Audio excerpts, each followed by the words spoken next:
भी मुझे इस बात की प्रसन्नता है कि आप पार्टी के राष्ट्रीय अध्यक्ष बनने के बावजूद भी जब भी आपको फुर्सत मिलती है, वक्त मिलता है, उन साथियों को याद करते हैं जिनके साथ आपने चाहे कुल्लू की बात करें, चाहे मंडी की बात करें, चाहे प्रदेश के किसी भी कोने में काम करते हुए जो वक्त गुजारा है, उनको आप याद करते हैं।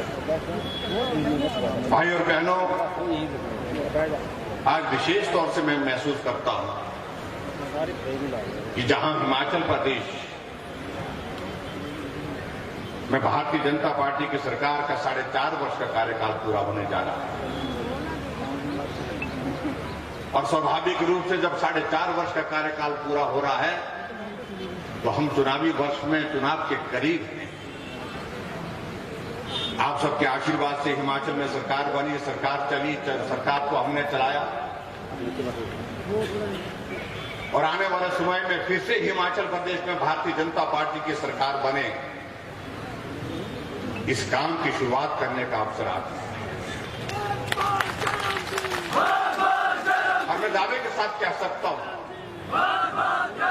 आपके चेहरे पर अगर एक नजर मार करके मैं देखूं तो अनुभव करता हूं मैं कि निश्चित रूप से जो काम आज से पहले हिमाचल प्रदेश में छूटा था, भाजपा के बाद फिर भाजपा की सरकार ये काम नहीं हो पाया था, अब की बार इस काम को भी हम पूरा करके छोड़ेंगे, ऐसा मुझे पूरा भरोसा है, पूरा विश्वास है।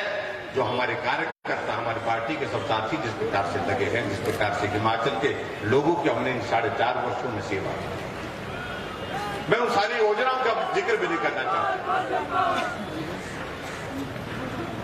हमारे लिए सौभाग्य की बात है कि आज देश का नेतृत्व दुनिया के सबसे मजबूत नेतृत्व के हाथ में है, जिनका नाम नरेंद्र भाई मोदी है। 8 साल का ये कार्यकाल बतौर प्रधानमंत्री उनका पूरा होने जा रहा है, और शायद मुझे लगता है कि लंबे अंतराल के बाद ऐसी एक परिस्थिति हमारे सामने है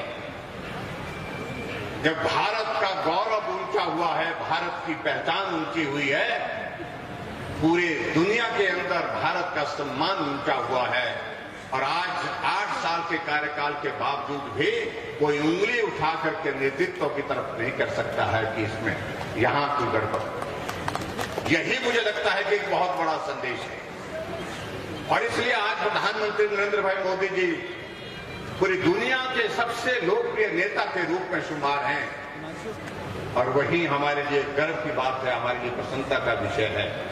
इस पार्टी की अध्यक्षता के नाते, इस पार्टी के अध्यक्ष के नाते आदरणीय श्री जगत प्रकाश नड्डा जी का हिमाचल प्रदेश के लिए आपका बहुत बड़ा योगदान रहा है। चाहे हम मेडिकल कॉलेज चंबा की बात करें, मेडिकल कॉलेज हमीरपुर की बात करें, चाहे मेडिकल कॉलेज हम नाहन की बात करें,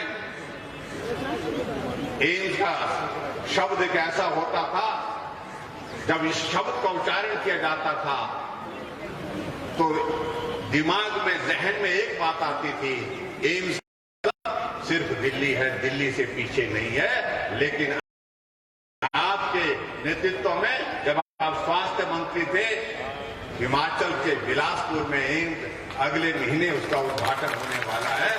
इसके लिए हम हिमाचल वासी कभी भी आपका ऋण चुकता नहीं कर सकते। पूरे देश के लिए आयुष्मान भारत की एक योजना, जिस योजना के माध्यम से गरीब आदमी का इलाज 5 लाख रुपए तक का हेल्थ कवर उसको उपलब्ध कराना, ये छोटा विषय है। आदरणीय प्रधानमंत्री जी के मार्गदर्शन में आपने इस योजना को बना करके तैयार किया। वक्त बीतता जाता है, लेकिन ये लंबे समय के लिए इतिहास का हिस्सा बन करके रहेगा कि कौन सी सरकार थी, कौन मंत्री थे उस वक्त जब गरीब आदमी के इलाज के लिए 5 लाख रुपए का हेल्थ कवर का इंतजाम किया गया था। तो जिक्र जगत प्रकाश नड्डा जी का। मेरे भाई और बहनों में बहुत बात करूं वो उचित नहीं।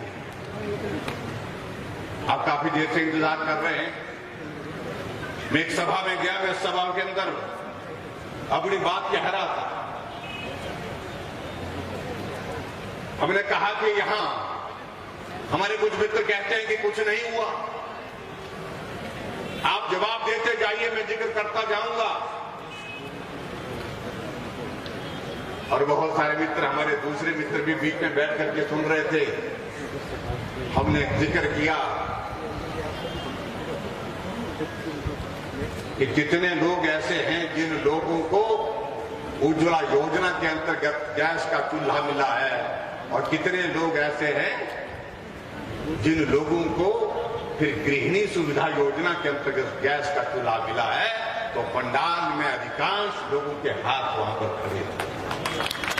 कोई घर नहीं बचा जहां गैस का चूल्हा नहीं पहुंचा।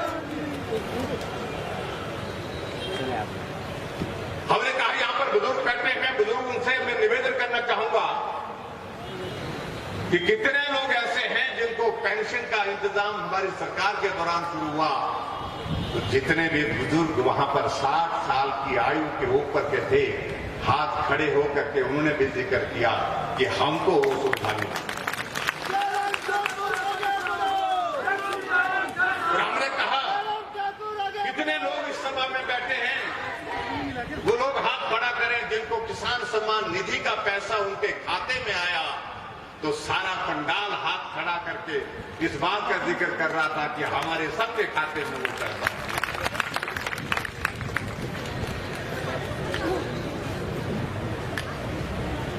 हमने एक नहीं, ऐसी अनेक योजनाएं हिमाचल प्रदेश सरकार ने चलाई, जिन योजनाओं के माध्यम से हमने लक्ष्य निर्धारित किया गरीब आदमी तक हम कैसे मदद कर सके, गरीब की मदद कैसे कर सके, उसके लिए हमने भाई और बहनों, ये कोविड का संकट अगर बीच में नहीं होता, मैं दावे के साथ कह सकता हूं कि आज हिमाचल प्रदेश में हर विधानसभा क्षेत्र में जहां भी हम जा रहे हैं, 200 करोड़ के, 300 करोड़ के, 350 करोड़ के उद्घाटन और शिलान्यास हो रहे हैं। ये जीती जागती उदाहरण है, जीता जाता उदाहरण है, जहां इस बात का हम जिक्र करते थे कि कोविड के संकट में भी विकास को नहीं रुकने देंगे, तो हमने रुकने नहीं दिया। हर विधानसभा क्षेत्र में विकास हो रहा है, हर क्षेत्र में काम। मैं बहुत सारी चीजों के जिक्र करने की मैं समझता हूं कि आज के इस अवसर पर बहुत ज्यादा जरूरत इसलिए नहीं है कि हमने आदरणीय जगत प्रकाश नड्डा जी को हमने सुना। भाई और बहनों, हमारे कुछ मित्र बहुत शोर डाल रहे थे, कुछ दिन पहले तक बहुत ज्यादा डाल रहे थे कि हम आ रहे हैं, बस आ रहे हैं। अब इनका कैसे आ रहे आएंगे तो तब जब आने देंगे। चुनाव चल रहा था, चुनाव का परिणाम नहीं निकला। मैंने कहा परिणाम से पहले क्यों कह रहे हो, परिणाम निकले के बाद बात करेंगे। और मित्रों, जब जिस दिन परिणाम निकला तो उस दिन सामने हमारे विधानसभा के अंदर ही वो लोग सामने बैठे थे, तो नजरें जमीन की तरफ लगी हुई थी। हमने कहा भाई तुम तो कह रहे थे आ रहे थे, आप तो चले ही गए, और ऐसी जल्दी में चले गए, ऐसे बुरी तरह से चले गए। कह रहे थे कि चन्नी साहब आ रहे हैं, चन्नी साहब ऐसे चले गए, ऐसे चले गए, पता ही नहीं चला। 2 जगह से लड़े, दोनों जगह से ही चले गए। और एक और नेता उनके हुआ करते थे तो ताली का जिक्र करते थे, ताली जाते जाते तीसरे स्थान पर चले गए। हमने कहा तुम तो एक जगह थे, वहां से भी चले गए, और हम 4 जगह थे और चारों जगह पर कायम रहे। ये मैं कहना चाहता हूं। इस बात के लिए आदरणीय जगत प्रकाश नड्डा जी को मैं बधाई देना चाहता हूं, और देवभूमि हिमाचल प्रदेश की जनता की ओर से आदरणीय नरेंद्र भाई मोदी जी को भी बहुत बहुत बधाई। हमें समझाने की कोशिश होती थी, वो तो या तो रिवाज बना, कहते थे कि रिवाज बना हुआ है। मैंने कहा क्या रिवाज बना, वो तो एक बार मारी एक बार थारी। सरकार की बात कर रहे थे, एक बार आपकी बात है, इस बार हमारी बात है। हमने कहा कि ये रिवाज बदल गया है, जहां उत्तराखंड जब से अस्तित्व में आया कोई सरकार रिपीट नहीं हुई थी, और अब की बार उत्तराखंड में भाजपा के बाद फिर भाजपा की सरकार बन गई, धामी फिर से मुख्यमंत्री बन गई। उत्तर प्रदेश में शायद 37 वर्षों के बाद कोई सरकार रिपीट हुई है। हमने कहा इसलिए इस रिवाज का जिक्र मत करिए, रिवाज बदल गया है।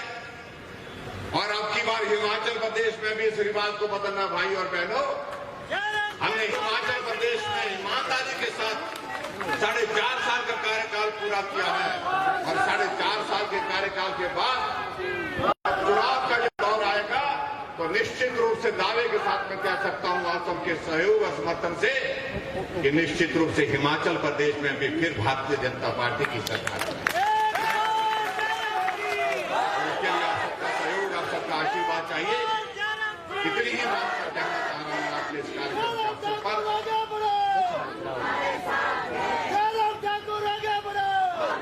हमारा ये सौभाग्य है कि देश के यशस्वी प्रधानमंत्री नरेंद्र भाई मोदी जी, हिमाचल उनके दिल के बहुत करीब। शायद मैं इस बात को कह सकता हूं, ये संयोग ही है। पूर्व में प्रधानमंत्री अटल बिहारी वाजपेयी जी रहे, उनका हिमाचल के साथ एक किस प्रकार का दिल का रिश्ता था।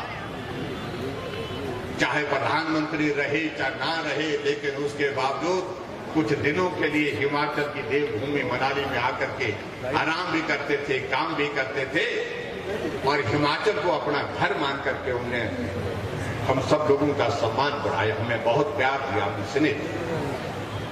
और उसी तरह से आज मैं इस बात को कह सकता हूं, दूसरे अगर प्रधानमंत्री अगर देश के कोई बने जिनके दिल में हिमाचल के लोगों के लिए स्नेह है, प्यार है, अपनापन है, वो और कोई नहीं, देश के यशस्वी प्रधानमंत्री नरेंद्र भाई मोदी जी।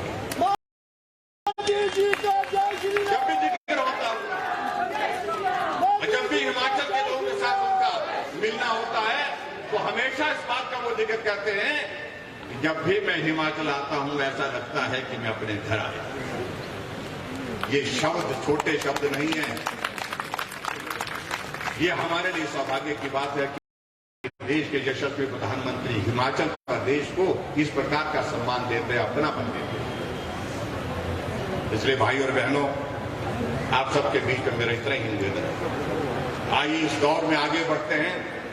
आप सबका आशीर्वाद, आप सबका सहयोग, आप सबका समर्थन मुझे डट करके मिला, हर कदम पर मिला। आप सबके सहयोग के कारण मुझे हौसला आगे बढ़ने का मिला, और अगला कार्यकाल पूरा करने के लिए हम सब लोग मिलकर के जिस प्रकार से मेहनत के साथ आगे बढ़ेंगे, हम ईश्वर और देवी देवताओं से भी प्रार्थना करते हैं कि वो दौर कोविड फ्री होगा, कोविड के बिना का होगा, और हिमाचल प्रदेश में प्रगति का अवसर होगा।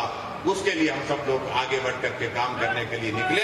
इतनी ही बात मैं कहना चाहता हूं।